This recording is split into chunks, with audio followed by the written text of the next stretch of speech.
Comme on l'avait dit la fois dernière, le pétrole est un secteur, est un domaine de tous les enjeux et surtout de tous les dangers pour la République démocratique du Congo. Comment alors développer une véritable industrie pétrolière au pays de Félix Tshisekedi Tshilombo? Messieurs et dames, c'est un réel plaisir, je le sais. Vous êtes des milliers à prendre rendez-vous avec ces magazines. C'est un jeu. Bienvenue.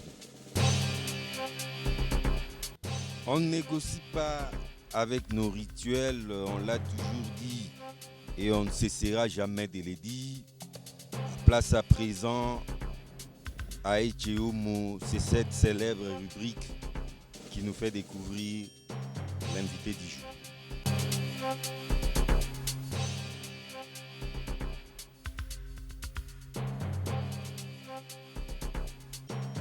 Ladi Landou Malungu. Ladi Landou est un ingénieur soudeur 6G Pipeline à Diamond Offshore. Ladi Landou Malungu est un expert en hydrocarbures homologués.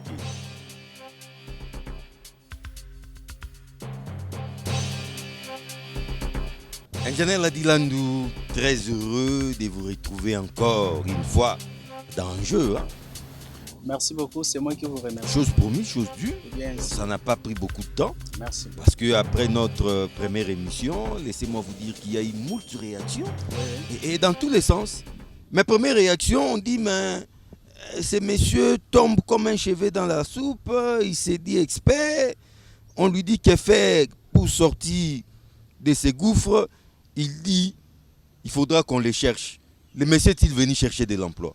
Monsieur le journaliste, merci beaucoup encore pour cette opportunité que vous m'aviez encore offerte afin de pouvoir passer encore pour tenter d'expliquer encore en profondeur par rapport à ce qui s'est passé la fois dernière. En fait, si jamais les gens disent que non, vous lui avez posé la question, celle de savoir qu'est-ce que nous pouvons faire pour sortir en tout cas plus des solutions. Oui. Mais mon Dieu, vous allez vous rendre compte que ces gens-là partent aussi à l'église, mon frère. Nous ne sommes pas en train de parler de quelque chose que nous voulons vendre au marché. Nous ne sommes pas dans un club. Nous parlons de quelque chose, nous parlons d'une industrie qui suit certaines réalités.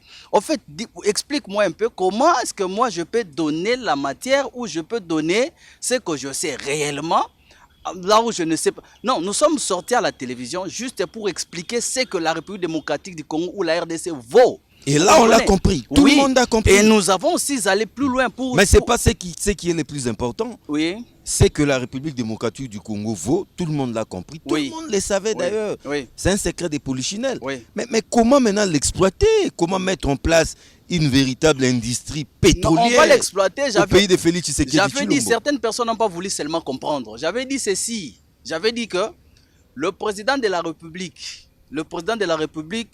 voudrait tout faire pour marcher, faire route ensemble avec le pétrole. Pourquoi j'ai dit faire route ensemble avec le pétrole? J'avais pris beaucoup des exemples que j'avais pris juste par rapport aux pays limitrophes qui nous entourent. Donc, c'est-à-dire que j'avais donné des pistes et des solutions.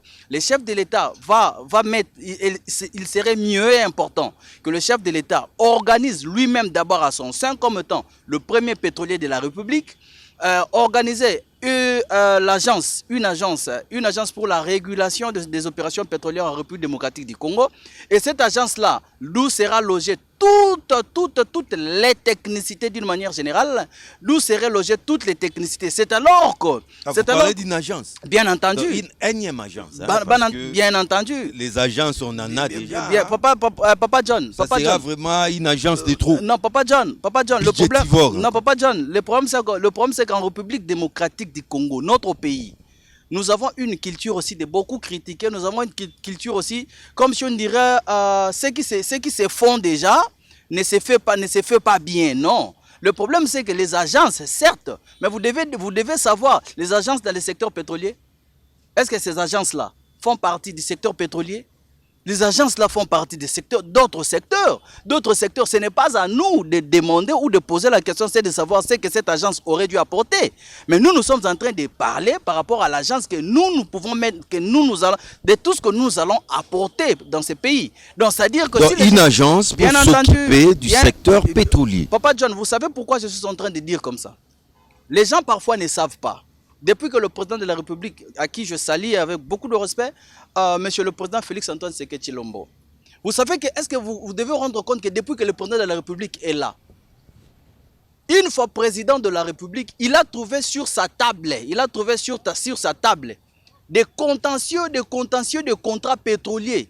Je cite De Gaulle, une compagnie sud-africaine, qui avait quand même réussi de mettre la République démocratique du Congo à la justice en France, à l'arbitrage de la France. Donc, c'est-à-dire c'était juste pour voir qu'il y avait des contrats qui n'étaient pas bien gérés avec le régime passé. Donc, je ne sais pas, je ne veux pas vraiment parler du régime passé, mais seulement, les De Gaulle avaient contracté quand même les blocs. Il a mis la République à genoux. Bien entendu, le De Gaulle a réussi de mettre la République démocratique du Congo à genoux. Et le président de la République dans ce secteur, quand il est venu, il a trouvé la République démocratique du Congo à genoux. Et lui, il a commencé à négocier. Vous savez que jusqu'au jour d'aujourd'hui, personne n'en parle. On devrait payer à cette société 619 millions de dollars. Mais explique-moi quelqu'un qui est venu aujourd'hui, il a trouvé sur sa table un contentieux auquel il est déjà cloué, il devrait commencer à payer. Mais les gens n'en ont pas parlé. Explique-moi ce qui s'est passé réellement pour que nous arrivions. C'est vrai, la République démocratique du Congo a réussi quand même de suivre le dossier de près, sous l'impulsion du chef de l'État, bien entendu. Mais on n'en parle pas trop. C'est pour cela que je suis en train de dire. Mais comment est-ce qu'on a entraîné les pays jusque-là? Comment est-ce qu'on en est arrivé jusque-là? Mais parce qu'il n'y a pas cette agence. Parce que cette agence n'existe pas. C'est un problème d'agence. Vous savez, non, c'est pas un problème d'agence. Agence comme un nom, non. Nous parlons agence comme étant une structure. Nous ne parlons pas d'une agence seulement. Bien entendu. Appelez-les comme vous voulez. Bien entendu. Ouais, donc c'est une structure habilitée, capable. Je vous avais demandé, ou encore quand on était en train de parler la fois dernière, est-ce que la République démocratique du Congo est-elle capable d'inspecter les structures sous-marines de la République démocratique du Congo? Est-ce que la République démocratique du Congo est-elle capable? Sinon, c'est alors que nous voulons, nous avons simplement pensé d'organiser, d'orienter ces secteurs. Mais nous devons organiser et orienter ces secteurs seulement sous l'impulsion du chef de l'État. Donc, seulement sous l'impulsion du chef de l'État. Donc, ce n'est pas possible. Les gens doivent comprendre que nous voulons seulement apporter une petite pierre à l'édifice. Qu'ils ne trouvent pas comme si c'est nous qui avons la pierre qui devrait construire tout l'édifice. Non. C'est vous qui avez l'expertise. Non, mais Papa John, si nous en avons, où est le mal? Maintenant là, je réponds parfois aux idées compliquées. Voilà, donc je veux juste répondre à eux. Explique-moi où est le mal? Comment serait la situation pétrolière de la République du Congo si vous ne connaissez pas et qu'une personne est venue vous le dire, de vous l'expliquer que non, regardez, dans les jours qui viennent, ça sera comme ça, ça sera comme ça. Regardez ce que nous pouvons faire, ce que nous pouvons faire. Et maintenant, quand vous m'aviez posé la question, qu'est-ce que nous devons faire? Est-ce qu'on doit vous chercher? Quand je dis qu'ils doivent me chercher, est-ce que j'ai péché? J'ai péché? S'ils ne me cherchent pas, moi... Non, en tant que républicain aussi. Mais bien entendu. Vous pouvez aider les pays. Papa John, vous pouvez partir. Vous savez, je vais emprunter un peu, je suis chrétien. Je vais emprunter un peu cette petite histoire en 1 minute. Pharaon avait eu un songe. Il était incapable d'expliquer les songes. On est allé chercher un prisonnier. Vous voyez. Ici au Congo, on allait dire ce n'est qu'un prisonnier. Qu'est-ce que vous allez faire? Vous comprenez? Ici en République démocratique du Congo, on aurait dû dire c'est un prisonnier. Comment vous, un grand roi, puissant roi, sans oublier qu'à l'époque, le monsieur était puissant. Le chef de l'État avec son programme du développement, de créer quand même des structures de développement dans le pays. Des 145 territoires. Ce n'est qu'une vision. La vision maintenant aurait dû être interprétée. La vision n'est pas interprétée n'importe comment. La vision est interprétée par rapport à la personne qui en a la possibilité d'interpréter la vision. Aux experts. Si vous voyez maintenant, je prie seulement cet exemple pour montrer aux gens qu'en Égypte, il y avait aussi beaucoup des Israélites qui étaient déjà là. Ou des mages. Mais regardez, et des mages, vous avez même compliqué, les mages, des intellectuels spirituels, vous voyez, des forces spirituelles. Mais à un moment donné, les songes du roi étaient difficiles pour interpréter. Est-ce qu'on devrait dire non, on ne devrait pas aller chercher ces messieurs simplement parce que nous en avons déjà assez. Il y a trop de mages ici, il y a trop de mages. Non, ça dit que nous sommes en train dans le piste, hein, dans le piste d'interpréter aussi les songes du chef de l'État. Nous sommes en train d'interpréter les songes du chef de l'État. Comment? Je veux créer en République démocratique du Congo des millionnaires. C'est vrai. Les chefs ne commettent pas de fautes. Les chefs ne commettent pas des erreurs. L'Allemagne d'Afrique. Mais mon Dieu, qu'est-ce que vous voulez? L'Allemagne d'Afrique, est-il impossible? N'est pas impossible.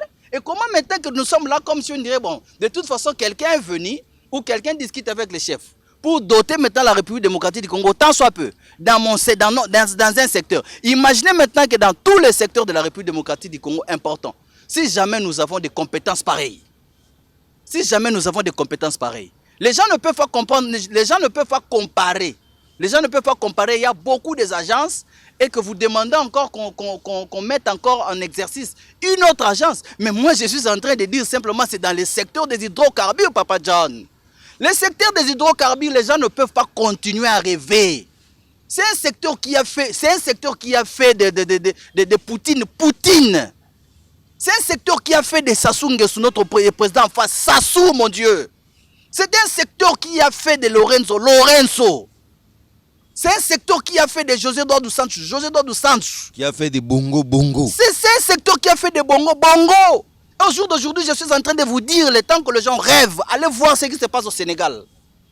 Le Sénégal aussi. Oh mon Dieu. Le Sénégal ici. Mais mon Dieu, vous nous pouvez... Avec Macky Sall. Et nous avons même un contrat. Nous avons déjà eu un contrat là-bas. Nous irons travailler là-bas comme étant des experts. Mais comment se fait-il que nous pouvons continuer à avancer?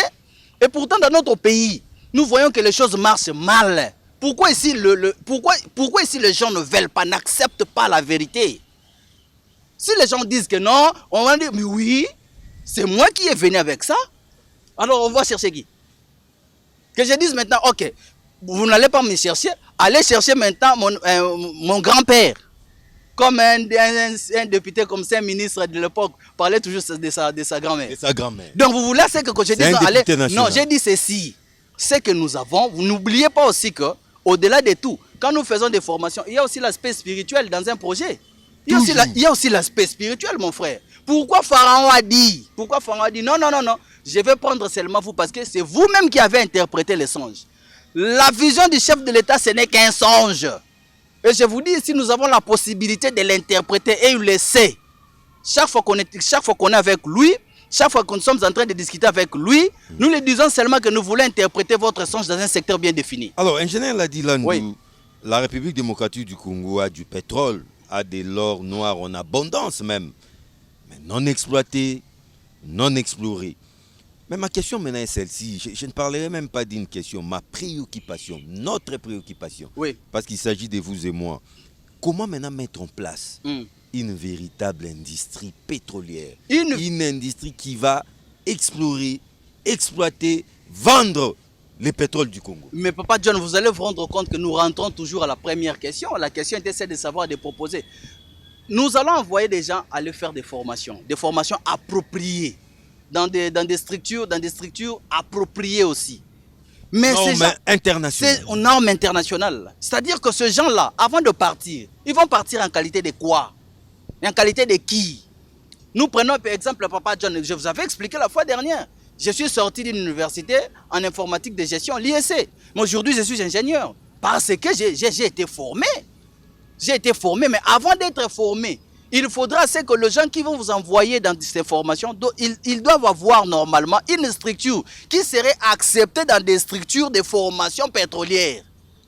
Si la structure n'est pas encore acceptée dans des structures d'information, exemple, je vous dis ici, les UET, ici en République démocratique du Congo, les gens qui parlent, les UET, on va le faire où? Les hélicoptères Underwater Scrap Training, on va le faire où? ici en République démocratique du Congo. Il ne faut pas venir avec des termes pour impressionner les gens aussi. Même ils peuvent dire ça. Ils peuvent dire ça. Nous sommes à Kinshasa, nous sommes en République démocratique du Congo, là où les gens des fois se donnent des coups inutilement. Youet, c'est ça la signification. Si lui, il a une autre signification, il n'a qu'à venir donner la signification que lui connaît. Mais au monde entier, dans des structures pétrolières, on sait que c'est comme ça. Et maintenant, nous, quand nous sommes venus, nous avons dit ceci. Pour aider la République démocratique du Congo, notre RDC, cher beau pays, d'explorer, exploiter les budgets totalement colossal, mon frère.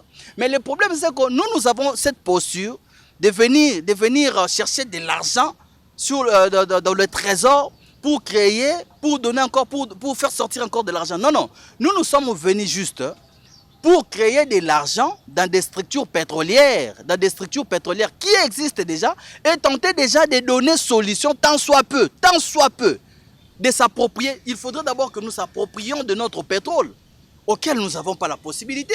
On avait parlé la fois dernière. On n'a même pas la maîtrise de ces pétroles. Oh, Papa John, je vais vous dire ici. Ça ne nous appartient pas. Attendez maintenant. Oui. Les gens n'en parlent pas trop. Les gens n'en parlent pas trop.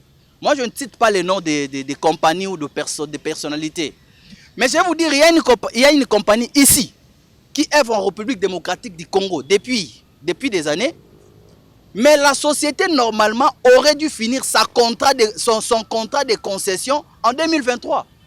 Mais imaginez maintenant, en 2018, vous êtes juriste, en 2018, on va faire signer à cette compagnie-là un autre contrat sous l'avenant à la 20 ans. Non, mais les avenants existent. Bien entendu, les avenants existent. Ouais, c'est juridique, ça. Oui, 20 ans avant 7 ans de l'expiration de quoi. Donc on n'a pas entendu l'expiration. Non, on n'a pas entendu. Non, mais on a anticipé aussi. Oui, bien entendu, on a anticipé, bien entendu. Mais maintenant, avant d'anticiper, de donner encore à cette compagnie-là, la possibilité de continuer à exercer en République démocratique du Congo. Vous devez d'abord vous rendre compte. Vous rendre compte. Faut évaluer. Résultat.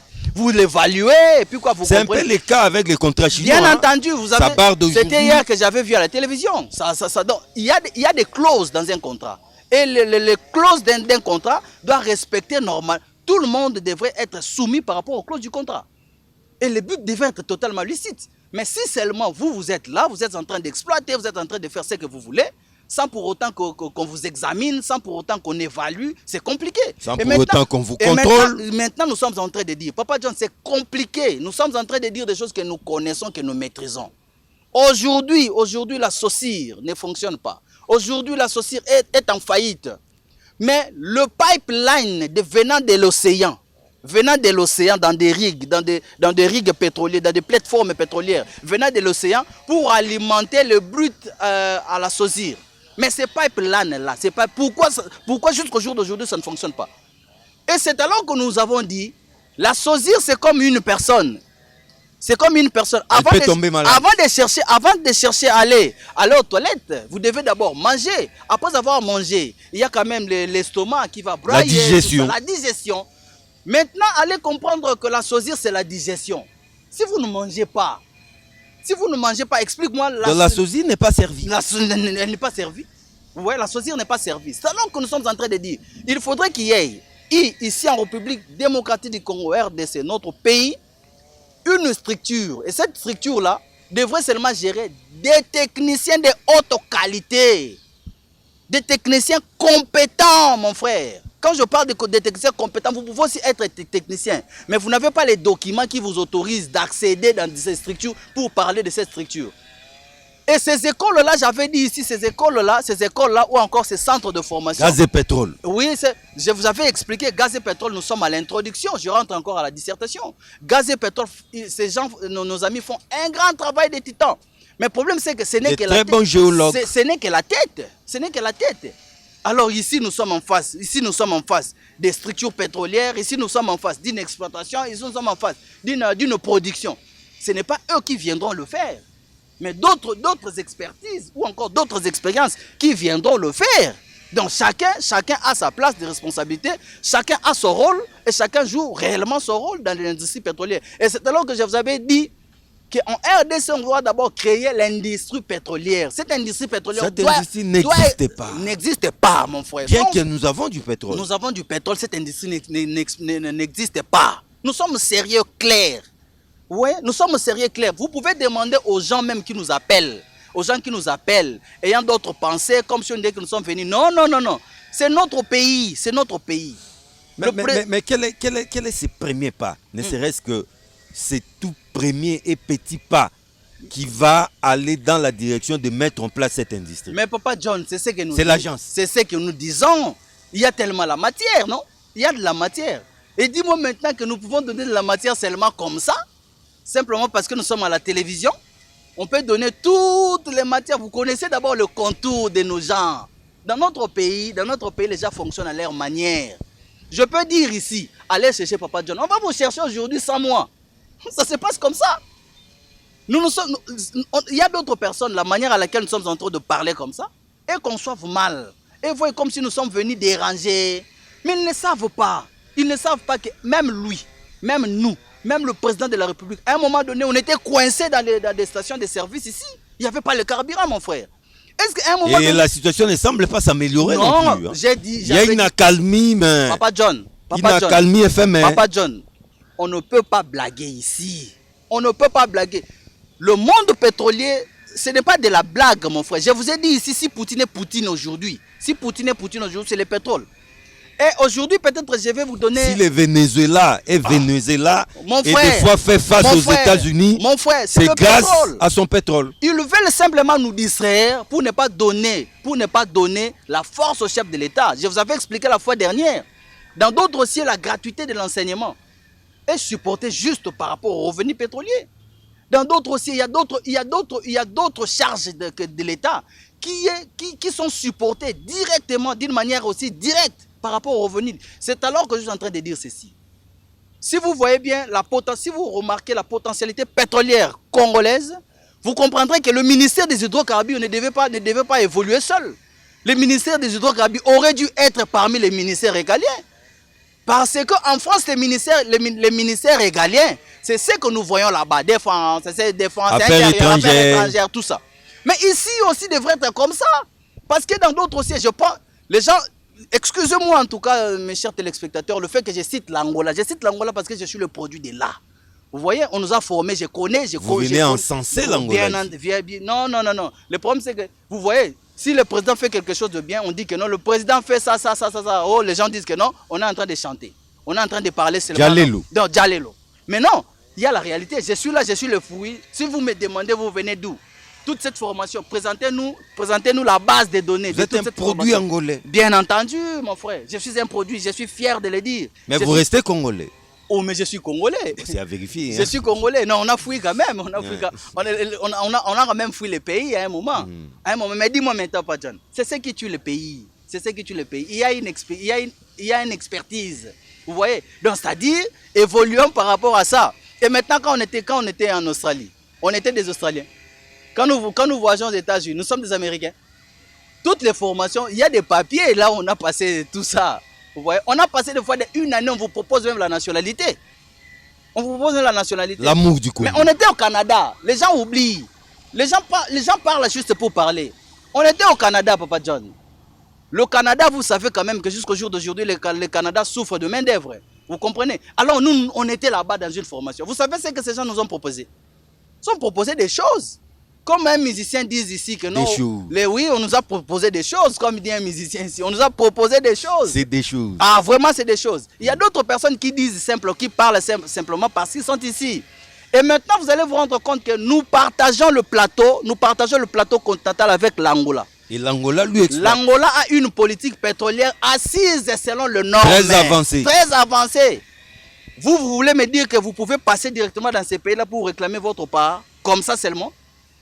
C'est la raison pour laquelle nous disons que la République démocratique du Congo, la RDC, le ministère des hydrocarbures ne peut pas évoluer en vase clos. Parce qu'ici, le ministère des hydrocarbures, comme si un ministère abandonné, un ministère comme si on dirait, non, c'est pas comme ça. Un petit ministère. Non, le ministère des hydrocarbures, c'est en réalité par rapport à la potentialité. Là, il fallait attendre Joseph Kabila pour que ça devienne tout un ministère. Voyez-vous, Tout ça, c'était une politique qui date de très longtemps. La politique de ne pas leur ouvrir les yeux pour qu'ils s'en prennent de la situation, qu'ils deviennent des responsables. Et maintenant, si nous sommes aujourd'hui des responsables, les chefs de l'État, on a parlé avec des chefs de l'État, et nous discutons avec les chefs de l'État jusqu'au jour d'aujourd'hui. Pour qu'avant d'agir, il va avoir toutes les garanties nécessaires. Vous voyez, il devrait avoir toutes les garanties nécessaires. Ingénieur Ladilan, parce que vous parlez du chef de l'État, on a fait une première émission avec vous. Est-ce que du côté politique, du côté au sommet de la République, du côté des décideurs, voulais-je dire, les lignes ont-elles bougé? Bon, les lignes ont-elles bougé? Les lignes ont-elles bougé? Et sur base de ça, d'abord, il y a une deuxième émission. Donc, les lignes ont-elles bougé? Mais de toute façon, vous savez que nous sommes à la télévision, nous sommes à la République. Donc, ici, on ne peut pas tout dire. Même si vous me demandez aujourd'hui, est-ce que vous avez quelques mots à adresser au chef de l'État? Je vais bien lui dire, Excellence, Monsieur le Président Félix-Antoine Tshisekedi Tshilombo. Ici à la télévision, je n'ai rien à dire. Vous savez ce qu'on s'est dit. Vous savez ce qu'on s'est dit et vous savez ce que nous devons faire pour aider la République. Le chef sait ce que nous devons faire. Mais mon Dieu, le chef sait ce que nous devons faire. Le chef sait ce que nous devons faire. Et maintenant, si le chef sait ce que nous devons faire, vous pensez que le chef de l'État c'est notre ami?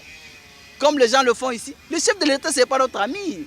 Le chef de l'État c'est les garants. Les gens peut-être supportent mal ces mots. C'est les garants de la nation. Donc c'est-à-dire, tout est devant lui, sur sa table, lui-même connaît au moment opportun ce qu'il peut faire.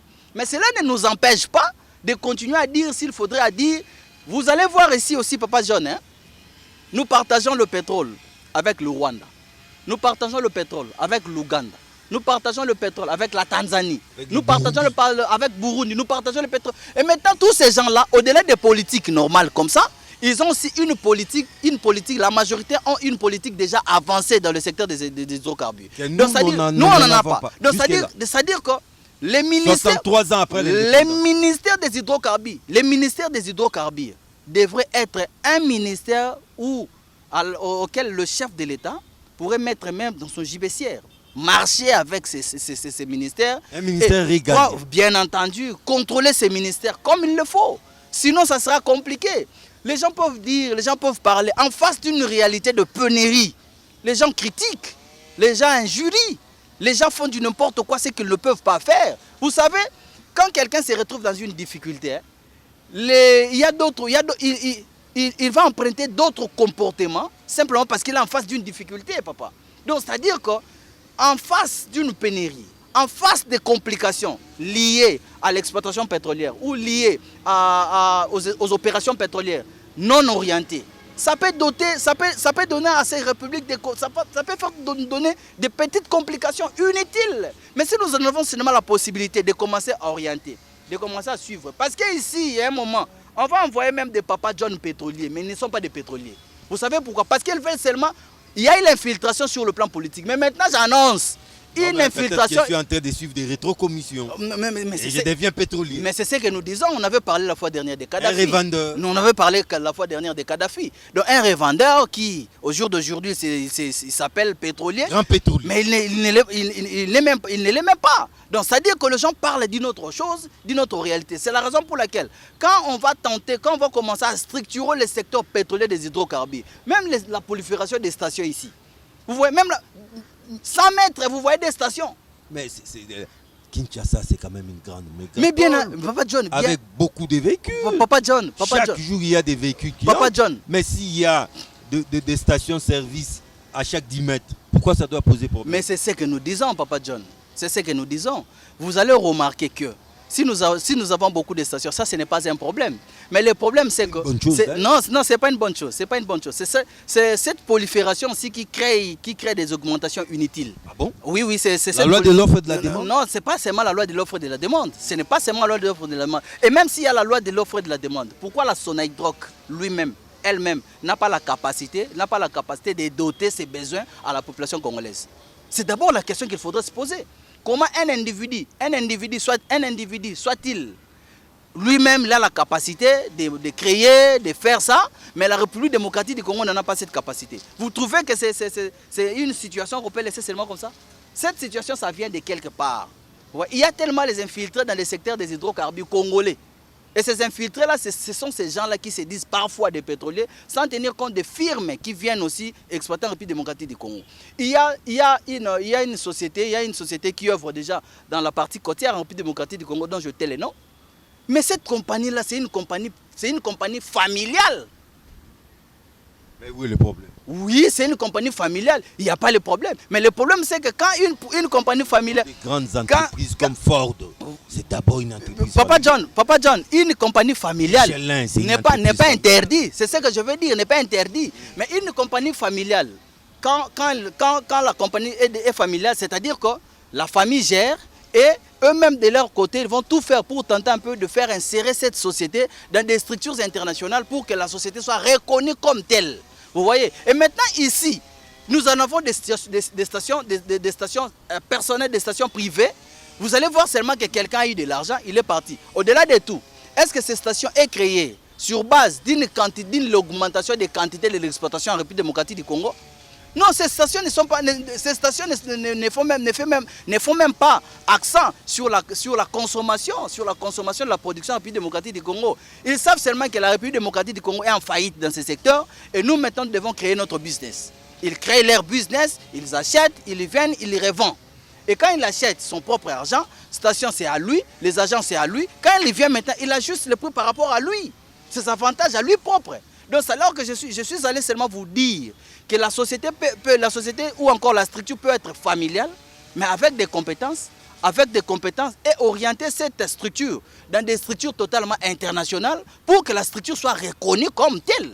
Soit fiable. Bien entendu, c'est la raison pour laquelle au jour d'aujourd'hui vous pouvez dormir ici. Mais au-delà de tout aussi, que suite aussi à la... Je ne suis pas dans l'environnement, mais par rapport aux normes environnementales, ça ne peut pas être comme ça, les stations.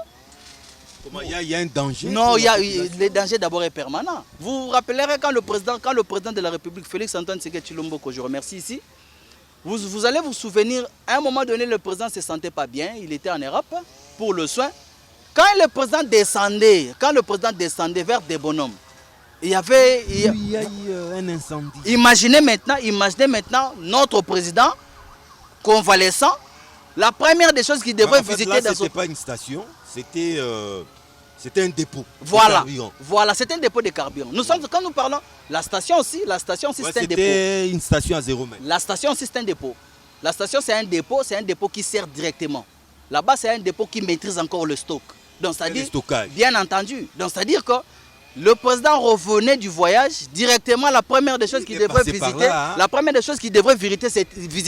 serait le feu. Il y a eu mort d'homme. Mon frère, est-ce que tout ça, ça ne peut pas interpeller les gens? Et si nous disons que nous pouvons faire quelque chose pour éviter les désastres, même là-bas, si vous descendez vers Pompage Carigres, il y a aussi une station qui avait pris feu la fois dernière. Il y avait une station. Comment se fait-il que la station est privée? La station, c'est votre... C'est à 0 mètre. Bien entendu, la station brûle. Des maisons, la situation s'est brûlée. Ça a brûlé aussi votre maison. Comment est-ce que ma station à moi, mon affaire à moi, là où quand même c'est limite ma liberté, commence aussi celle de l'autre? Donc, c'est-à-dire comment est-ce que je peux construire quelque chose à prix fait, votre maison, c'est à prix fait au même temps? Pourquoi? Il y a un problème de construction. Bien entendu. Les stations, au-delà même de tout. Est-ce que la République démocratique du Congo peut nous donner d'abord la ville de Kinshasa en particulier? La ville de Kinshasa peut nous donner d'abord la quantité, oui, ça existe déjà, la quantité que la République exploite d'une manière générale. Non seulement des quantités qui viennent dans les installations du CEP, mais aussi des quantités qui viennent des opérateurs dans le secteur des hydrocarbures, le pétrole. C'est-à-dire, ces gens-là achètent combien de litres, ces gens-là achètent combien, la quantité, pour examiner maintenant la quantité générale et voir maintenant comment est-ce que nous devons les écouler. Vous voyez, comment est-ce que nous devons les écouler? C'est alors que nous avons dit, si jamais la République démocratique du Congo est organisée, organise le secteur des hydrocarbures, organise le secteur du pétrole, en le dotant des lois, en le dotant des normes, en le dotant de la normalisation des structures strictes, bien entendu, structurer les secteurs, que toute personne ne peut pas venir comme ça. Vous pensez que vous pouvez quitter ici pour aller vendre du pétrole au Brazzaville? Vous allez entrer comment? Parce que le secteur est totalement géré. La contrebande existe. Hein. La contrebande existe, nous ne sommes pas au paradis. Oui, la contrebande, même les porteurs de Loufou que nous utilisons. L'Angola a déjà donné l'ordre qu'on ne peut pas vendre le pétrole. qu'on ne peut pas vendre le pétrole, mais jusqu'au jour d'aujourd'hui, ça sort. C'est pas n'importe quel produit. Hein? Oh, Papa John. Qui veut les vendre? Non. Papa John, ce n'est pas n'importe quel produit. Je vous ai expliqué ici, c'est un produit qui a fait de Poutine d'aujourd'hui. J'ai tenté un peu de citer certains présidents. Donc, c'est-à-dire, ce n'est pas seulement de l'agriculture. Ici, en République démocratique du Congo, ce n'est pas seulement la politique. La politique nous gère tous. Sinon, comme ça, là, nous allons arriver à un moment donné, on vous demande l'air. Vous ne voulez pas me donner l'air parce que je ne fais pas partie de votre obédience politique. Donc, on ne peut pas manger en politique. On ne peut pas boire en politique. On ne peut pas me regarder comme ça à la télévision comme étant un politique. Non. Voyez maintenant l'expertise. Il y a les émissions ici. S'il y a les droits de réponse, si quelqu'un se trouve que non, je peux y aller, tout ça. Mais nous sommes ici. Rassurez-vous seulement que ce jour-là, nous allons venir avec tous les documents nécessaires. Vous devez aussi en avoir. Un échange contradictoire. Ah, mais mon Dieu. Il y a un monsieur qui avait parlé de pièces. Pièce contre pièce. Il avait parlé de pièces. Rassurez-vous seulement si jamais vous avez ces jours-là, rassurez-vous seulement que vous en avez le tout. Vous voyez, rassurez-vous seulement. Parce que moi, je vais bondir d'abord tout ça. Et puis les autres viendront juste après. Ingénieur Ladi Landou. Oui. Ingénieur G6. Hein? Ouais, 6G. 6G, voilà. En tout cas, aujourd'hui, je vous ai vu vraiment donner des coups, des fois sans porter des gants. Je vous comprends. Quand on parle Congo, des fois, c'est ainsi qu'il faudrait en parler. Mais c'est déjà la fin. Oui. Face à la caméra, qu'est-ce que vous pouvez encore dire comme conclusion? La RDC est un grand pays. La RDC est un grand pays. C'est-à-dire que tous ensemble, nous pouvons faire quelque chose pour cette République. Nous croyons, tout ce que nous sommes en train de dire ici, a été discuté avec le chef de l'État, son Excellence, Monsieur le Président Félix-Antoine Tshisekedi Tshilombo. Dans les jours qui viennent, sûr et certain, qu'il y aurait des réformes qui seront initiées pour aider ce pays, pour aider la RDC d'aller de l'avant. Notre souci est que la République démocratique du Congo soit citée comme étant un pays producteur du pétrole et ajuster les prix ici à l'interne. C'est-à-dire que la République démocratique du Congo va forer sur son sol l'eau pour donner à la République démocratique du Congo une denrée importante que le monde d'aujourd'hui cherche. Voilà ce que nous pouvons dire. Soutenons-nous et soutenons aussi les institutions, le chef de l'État. Soutenons tout le monde. Aimons-nous, entre nous la République démocratique du Congo et maximisons les chances pour donner, maximisons de valeur, des chances pour aider cette République démocratique du Congo d'aller de l'avant. Être comme le pays avancé dans le secteur des hydrocarbures. J'ai dit et je vous remercie. Ingénieur 6G. Pipeline. Pipeline. Ladi Landou. Encore une fois, je suis convaincu qu'on va vous retrouver très bientôt. Merci. On ne se lassera jamais merci, de parler de ces merci beaucoup, Papa John. Pour le moment, merci beaucoup. On se sépare de vous. Merci beaucoup. C'est à moi de vous remercier. Merci beaucoup. Vous l'avez compris, c'est avec raison qu'on dit que la République démocratique du Congo est un pays scandaleusement riche, divinement béni.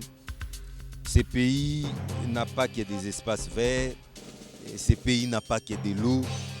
Ce pays n'a pas que des minéraux. Ce pays a aussi de l'or noir, du pétrole.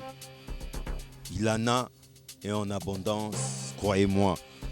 Voilà pourquoi on ne se lassera jamais de le dire. Ce secteur doit se réveiller. Ce secteur doit se réveiller parce que, comme vous l'avez remarqué, c'est un secteur qui ne produit pas, qui ne vaut pas encore un penny en République démocratique du Congo. Quant à moi, mon plaisir est de vous retrouver très vite, comme toujours, dans un nouveau rendez-vous des enjeux. D'ici là, portez-vous bien. Au revoir.